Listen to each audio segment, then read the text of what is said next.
जय हिंद दोस्तों, मैं हूं जितेंद्र दीक्षित। 4 PM महाराष्ट्र में आपका स्वागत है। दोस्तों, राजनीतिक पार्टियों को जनता से जुड़ने के लिए मुद्दों की तलाश होती है।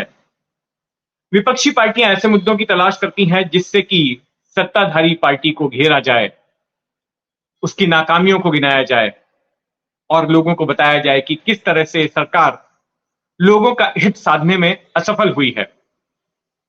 तो वहीं सत्ताधारी पक्ष भी मुद्दे ढूंढते हैं कि किस तरह से उन्होंने लोकहित के काम किए हैं, विकास के काम किए हैं और किस तरह से लोगों के दिल को जीतने की कोशिश की है।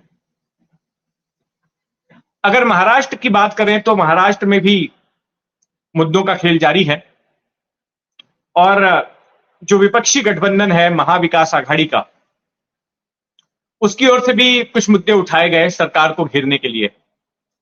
एक तो मराठा आरक्षण का मुद्दा था, जो कि अभी भी गर्म है।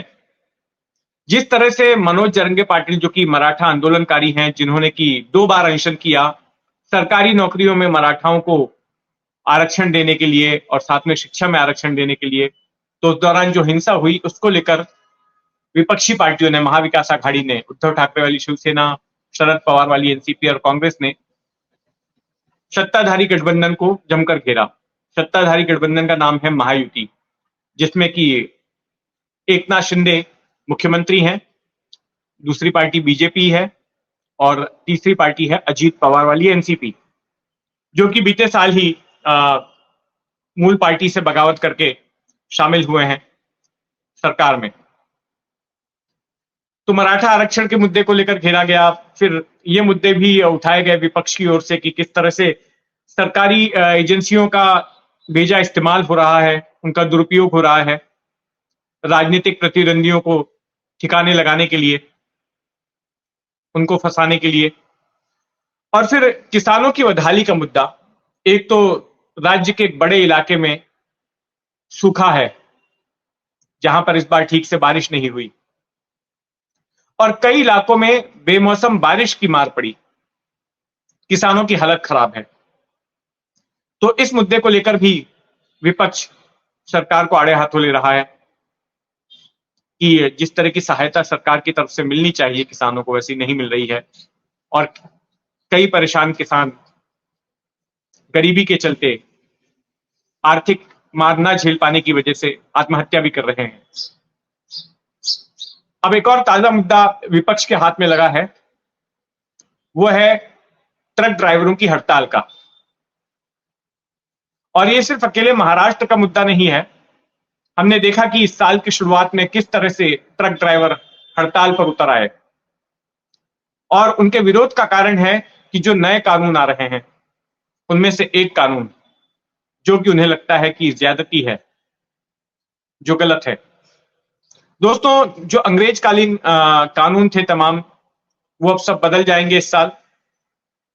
Indian penal code, Indian evidence act, criminal procedure code, अब ये सब इतिहास जमा हो जाएंगे और नए कानून बनाए गए हैं। अभी जो शीतकालीन सत्र था भारतीय संसद का, उसमें भारतीय न्याय संहिता, इंडियन पेनल कोड की जगह पे भारतीय न्याय संहिता आ गई है और बाकी कानून भी बदले गए हैं।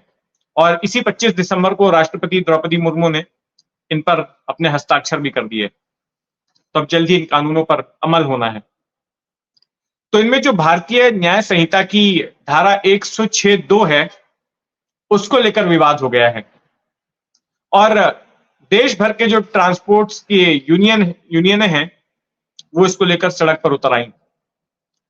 उनका कहना है कि इस कानून से ट्रक ड्राइवरों पर अन्याय होगा, उनके साथ ज्यादती होगी, क्योंकि ये जो धारा है, इसका प्रावधान ऐसा है कि अगर कोई हिट एंड रन करके भाग जाता है, हादसे के वक्त वहां से मौके से फरार हो जाता है, तो फिर उसको 10 साल तक की जेल हो सकती है और भारी जुर्माना भी हो सकता है।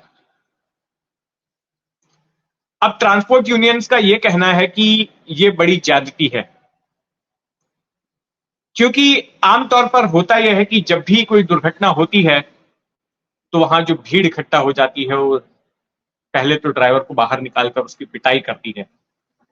कई ऐसे मामले सामने आए हैं। वो ये नहीं देखती कि गलती किसकी है।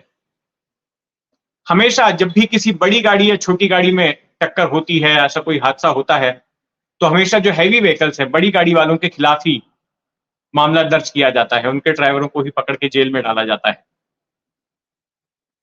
और ऐसे मौके पर कई बार भीड़ से बचने के लिए, भीड़ जब हिंसक हो उठती है, कई ऐसे मामले आए हैं जहां पर वाहनों को जला दिया गया, हादसे के बाद ट्रकों को, टैंकरों को जला दिया गया, ड्राइवर थे उनको लिंच कर दिया गया, पीट पीट कर मार डाला गया। तो ऐसी स्थिति में ड्राइवरों के लिए मुनासिब यह होता है, ड्राइवर मौके से भाग जाते हैं, बाद में या तो पुलिस के सामने खुद को सरेंडर करते हैं या फिर पकड़े जाते हैं। लेकिन अब ऐसा नहीं कर पाएंगे। अगर ऐसा हादसा होता है तो, इस तरह के हादसे अगर होते हैं तो, अगर वो ऐसा करते हैं और इत्तला नहीं करते, हिट एंड रन करके भाग जाते हैं या फिर घायल व्यक्ति को अस्पताल नहीं पहुंचाते हैं, तो फिर उनके खिलाफ भारतीय न्याय संहिता की धारा 106(2) के तहत कार्रवाई हो सकती है और जिसमें उन्हें 10 साल तक जेल में रहना पड़ सकता है। तो इसी को लेकर जगह जगह पर आंदोलन हुए और मुंबई और आसपास भी ट्रक ड्राइवर्स सड़क पर उतरे। और मुंबई के पड़ोसी शहर नवी मुंबई में तो आंदोलन काफी हिंसक हो गया। वहां पर नवी मुंबई में बड़े बड़े ट्रकों ने 1 जनवरी को रास्ते पर, ट्रक ड्राइवरों ने अपने ट्रकों को पार्क कर दिया और वाहनों की आवाजाही ठप हो गई। जब पुलिस वहां पर पहुंची तो पुलिस की टीम पर हमला हो गया, कई पुलिस वाले घायल हुए। उसके बाद पुलिस ने कार्रवाई करते हुए 30 ट्रक ड्राइवरों को गिरफ्तार किया और उनके ऊपर अटेम्प्ट टू मर्डर का चार्ज लगाया, हत्या की कोशिश का मामला दर्ज किया। शहर के दूसरे इलाकों में भी कुछ ऐसा ही हुआ। ईस्टर्न एक्सप्रेस हाईवे पर विक्रोली के पास ट्रक ड्राइवरों ने चक्का जाम कर दिया, कुछ एक वाहनों के साथ आगजनी भी हुई। मुंबई से अहमदाबाद हाईवे पर, मुंबई से जो अहमदाबाद को हाईवे जाता है, वहां पर भी बड़े पैमाने पर प्रोटेस्ट हुआ नायगांव के पास, और वहां पर भी पुलिस के साथ झड़प हुई। और देश के अलग अलग इलाकों से इस तरह की खबरें आ रही थी, जिसके बाद में गृह मंत्रालय को यह बयान जारी करना पड़ा कि भले ही ये कानून संसद में पास हो गया हो, राष्ट्रपति ने भले ही उस पर अपने हस्ताक्षर कर दिए हों, लेकिन इस पर अमल अभी नहीं किया जाएगा।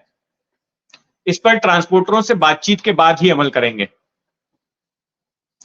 तो हड़ताल तो फिलहाल के लिए वापस हो गई है, लेकिन महाराष्ट्र में शिवसेना ठाकरे गुट को एक मुद्दा जरूर मिल गया है, सरकार को घेरने की खातिर। तो देखते हैं महाराष्ट्र की राजनीति में जो भी हलचल होती है उस पर हमारी नजर बनी रहेगी। आप भी अपनी नजर बनाए रखें 4 PM महाराष्ट्र पर। और अगर आपने अब तक इस चैनल को सब्सक्राइब नहीं किया है तो सब्सक्राइब कर लें। जय हिंद।